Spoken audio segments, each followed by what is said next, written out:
Assalamualaikum warahmatullahi wabarakatuh. Selamat pagi, Pehaba Syedara. Kembali lagi bersama saya Elzira Felicia dalam Berita Aceh. Sejumlah berita menarik akan kami sajikan untuk Anda. Berikut di antaranya. Akibat hujan lebat, Sungai Laye Soraya dan Laye Cinendang Aceh Singkil meluap hingga merendam 27 desa di 5 kecamatan.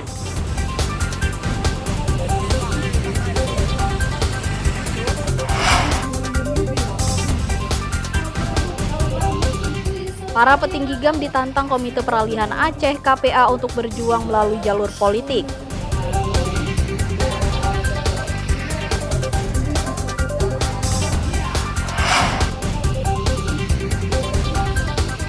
Munas Gerakan Pramuka yang berlangsung di Banda Aceh secara aklamasi memilih Budi Waseso sebagai Ketua Kuartir Nasional.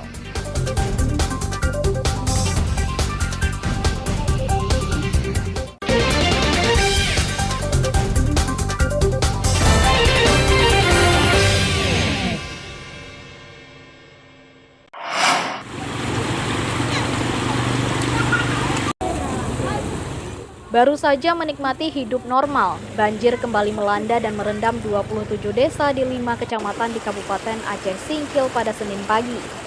Banjir akibat luapan Sungai Laye Soraya dan Laye Cinendang juga menggenangi badan jalan penghubung Kabupaten Aceh Singkil dengan kota Sebul Salam. Badan jalan provinsi sepanjang 800 meter di kawasan Desa Ujung Bawang, Kecamatan Singkil terendam hingga lalu lintas nyaris lumpuh. Jalan sudah tidak bisa dilintasi pengendara sepeda motor lantaran ketinggian banjir di badan jalan lebih dari setengah meter. Badan jalan hanya bisa dilalui mobil, sedangkan pengendara sepeda motor yang nekat menerobos banjir akhirnya mogok, sehingga harus didorong keluar dari genangan. Sekitar jam 2 lah, jam setengah 3 gitu. Banjirnya ini tinggi ya Pak ya? Lumayan tinggi lah, karena udah terendam semua rumah ya. Gimana lah. Kalau di pekarangan berapa tingginya Pak? Ada sekitar 1,5 meter. Sungai Suraya lah kan, sama Laye Cinendang. Iya. Sekaligus kebetulan diundang kawan-kawan sama Laye Kecani. Iya. Bergabung orang ini makanya gini besarnya.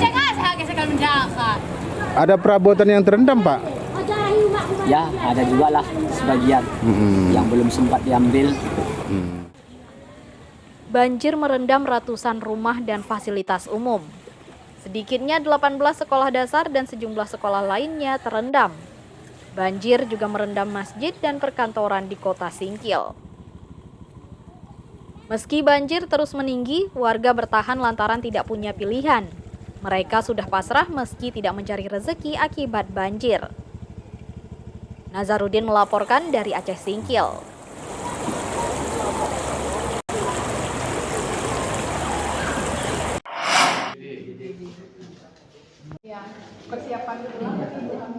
Banjir bandang yang melanda Kecamatan Trumon Tengah, Aceh Selatan mengakibatkan ribuan warga mengungsi. Namun selama di pengungsian, para korban banjir terserang berbagai penyakit terutama penyakit kulit hingga demam. Banyaknya korban banjir yang sakit mendorong Pemkab Aceh Selatan menyiapkan posko kesehatan dan rumah sakit lapangan. Sejumlah para medis dikerahkan untuk membantu warga berobat termasuk opname dan operasi ringan. Rumah sakit lapangan disiapkan untuk mengantisipasi hambatan pelayanan berobat karena Rumah Sakit Umum Daerah RSUD Yulidin Awai Tapak Tuan jauh dari lokasi pengungsian. Pelayanan di rumah sakit Pemkab itu menjadi terbatas sehingga didirikan rumah sakit lapangan sejak 30 November 2023 lalu. Selain tenaga kesehatan, obat-obatan dan fasilitas opname hingga operasi ringan sudah tersedia. Dokter umum dan dokter spesialis silih berganti bertugas di rumah sakit lapangan guna melayani pasien. Menyiapkan rumah sakit lapangan ya untuk penanganan darurat bencana. Harapannya adalah masyarakat yang terdampak ini jika memerlukan pelayanan dokter spesialis tidak perlu jauh-jauh dirujuk ke Rumah Sakit Yulidin Awai, maka di sini siap dan dokter spesialis juga akan diturunkan setiap harinya berdasarkan pasien yang dirawat. Untuk dokter jaga yang standby memang di rumah sakit lapangan ada dokter umum dan setiap harinya dokter spesialis ini kita datangkan. Selain rumah sakit lapangan, 6 posko kesehatan tersebar di wilayah Trumon Raya. Puskesmas Ladang Rimba, Kecamatan Trumon Tengah yang sempat terendam banjir difungsikan sebagai rumah sakit lapangan. Sedikitnya 7 kamar disediakan kepada pasien di rumah sakit lapangan tersebut. Penjabat Bupati Aceh Selatan, Cut Syazalisma, saat meninjau pasien di rumah sakit lapangan menyemangati para tenaga kesehatan agar memberikan pelayanan terbaiknya kepada warga. Tim Liputan melaporkan dari Aceh Selatan. Pada kendala.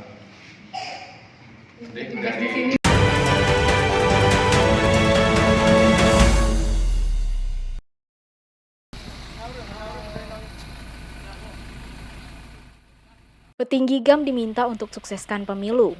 Hal ini mengemuka pada milad atau ulang tahun ke-47 Gerakan Aceh Merdeka GAM di Kabupaten Aceh Timur Senin pagi.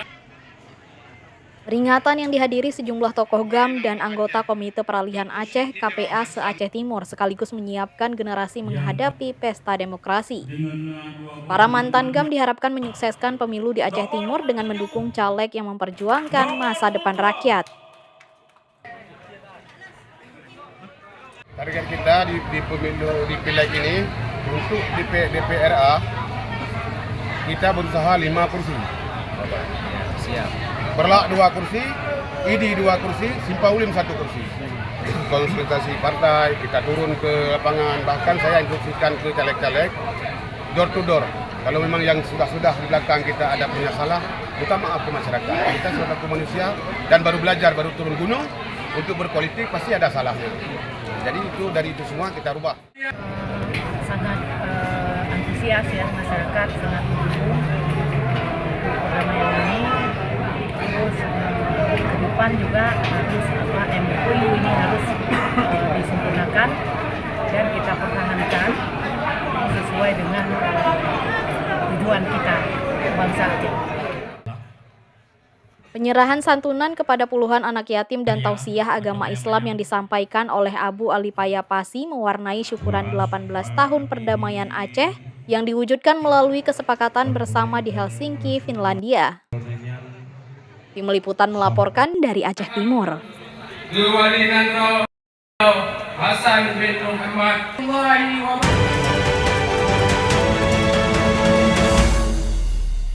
Azwar ex-Tripoli Libya diperlah. Mantan GAM ditantang berjuang melalui jalur politik oleh Komite Peralihan Aceh KPA.